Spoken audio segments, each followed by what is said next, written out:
اچھا جی، قاسم بھائی پہلا سوال جو ہے کہ کلثوم سعید کی طرف سے ہے، اور کلثوم سعید نے پوچھ لی ہے کہ ورلڈ وار 3 کے متعلق جو خواب محمد قاسم نے دیکھے ہیں اور مسلمانوں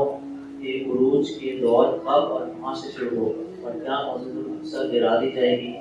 یا مسلمان مسجد الاقصی کو آزاد کروا لیں گے؟ ورلڈ وار 3 یا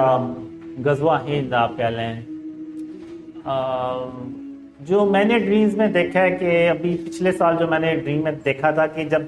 چھوٹی جنگیں شروع ہو جائیں اور وہ بھری جنگوں میں کنورٹ ہو جائیں تو وہ پھر یعنی ورلڈ وار 3 کی طرف جاتی ہے بات. اور جو ڈریمز میں آیا تھا وہ یہی ہے کہ جو اسرائیل ہے نا، سب سے پہلے تو وہ فلسطین کے ایریے میں کاروائیاں کرتا ہے، اور فلسطین کے ایریے میں ایک اہم جگہ پہ وہ ایک عمارت بنانا شروع کر دیتا ہے. تو جب وہ عمارت بنانا شروع کرتا ہے تو مسلمان صرف احتجاج ہی کر سکتے ہیں، اس کے علاوہ وہ کچھ بھی نہیں کر سکتے. پوری دنیا میں احتجاج ہوتا ہے لیکن وہ کچھ نہیں کر پاتے.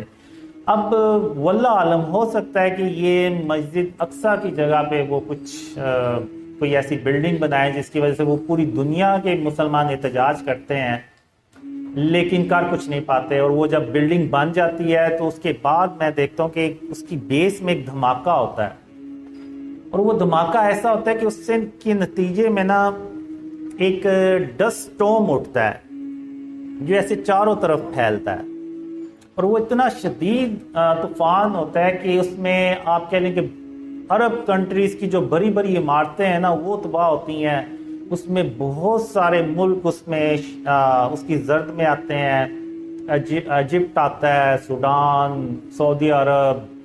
سیریا، عراق، ادھر سے آپ دبئی، قطر، یعنی یہ سارے جو عرب کنٹریز ہیں نا وہ اس کی زرد میں آتے ہیں. اور ایک ڈریم میں نے دیکھا کہ وہ کاروائیاں کرتے ہیں، پھر اسرائیل کاروائیاں کرتا ہے، پھر رشیا بھی جو ہے نا وہ پروکسی وارز کے تھرو وہاں پہ گروپ بندی کرتا ہے، اور وہاں پہ وہ ہانہ جنگی ٹائپ ماحول شروع ہو جاتا ہے. پھر کرتے کرتے امریکہ جو ہے نا وہ اوپنلی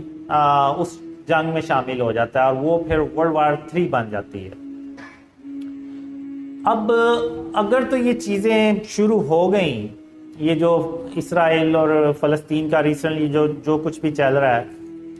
تو آپ بھول جائیں، یعنی پھر مسلمانوں کے اوپر برا وقت ہی ہے. میں نے دیکھا ہے، میں بات کرنا تو نہیں چاہ رہا لیکن جو میں نے ڈریمز میں دیکھا وہ یہی ہے کہ مسلمان بہت زیادہ پستے ہیں، بہت زیادہ ان کو شکست بھی ہوتی ہے، اور بہت بڑی تعداد میں مسلمان مارے بھی جاتے ہیں. اور یہ عمل تب تک جاری رہتا ہے جب تک کہ غزوہ ہند نہ ہو جائے. مڈل ایسٹ میں یہ سارا کچھ چل رہا ہوتا ہے، لیکن پاکستان میں اللہ اپنی رحمت سے پاکستان کے لوگوں کو ڈریمز کا بتا بھی دیتا ہے، اور ان کو پاکستانیوں کو سمجھ بھی آ جاتی ہے، اور وہ ہم اس ملک کو شرک اور اس کی اقسام سے پاک کرتے ہیں. جب ہم اس ملک کو شرک اور اس کی اقسام سے پاک کرتے ہیں تو اللہ کی جو رحمتیں اور برکتیں ہیں نا وہ اس ملک میں نازل ہونا شروع ہو جاتی ہیں، اور ملک تیزی سے ترقی کرتا ہے. اور اس میں نے دیکھا ہے کہ اللہ پاکستان کو 3000 کالے رنگ کے ناقابل شکست جہاز بھی دیتا ہے، اور وہ جہاز وہ ہوتے ہیں جو جس کو دیکھ کے انڈیا کی اکیلے ہمت ہی نہیں پڑتی پاکستان پہ اٹیک کرنے کی. اور پاکستان اللہ کی مدد سے کشمیر بھی آزاد کرتا ہے. تو اب دوسری طرف مڈل ایسٹ میں جب وہ سب کچھ تباہ کر دیتے ہیں اور ادھر سے پاکستان ترقی کر رہا ہوتا ہے، تو آپ کو پتہ ہے کافی لوگوں سے تو یہ کبھی بھی ہضم نہیں ہوگا پاکستان ترقی کرے گا، اور خاص طور پہ انڈیا سے تو کبھی نہیں ہوتا. انڈیا جنگ کرنے کی کوشش کرتا ہے لیکن کالے رنگ کے جنگی جہازوں کی وجہ سے وہ کچھ کر نہیں پاتا. تو وہ پھر جو جنگ ہوتی ہے نا مڈل ایسٹ میں، اس کو پھر وہ پاکستان پہ لے کے آتے ہیں. اور یعنی چونکہ پاکستان ترقی بھی کر رہا ہوتا ہے تو وہ کافی لوگ کہتے ہیں کہ ہم پاکستان کو اگر ہم نے ادھر ہی روک لیا تو روک لیا، نہیں تو یہ کل کو ہمارے اوپر حکومت کرے گا. تو وہ اس نظریے سے بھی نا سارے ہندوستان میں جمع ہوتے ہیں اور پاکستان اکیلا ایک طرف ہوتا ہے. اس میں یہ ہوتا ہے کہ وہ اللہ اپنی رحمت سے ڈرینز پھیلاتا بھی چلا جاتا ہے اور بہت سارے مسلمان یعنی اسلام کا جو آخری قلعہ ہے پاکستان، اور جہاں پہ غزوہ ہند لڑی جانی ہے اور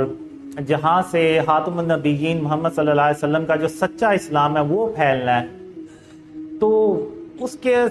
دیکھتے ہوئے بھی نا پوری دنیا سے مسلمان پاکستان میں ہجرت کرتے ہیں، مائیگریٹ کرتے ہیں، اور پاکستان کی جو آبادی ہے نا وہ کافی پھیل بھی جاتی ہے،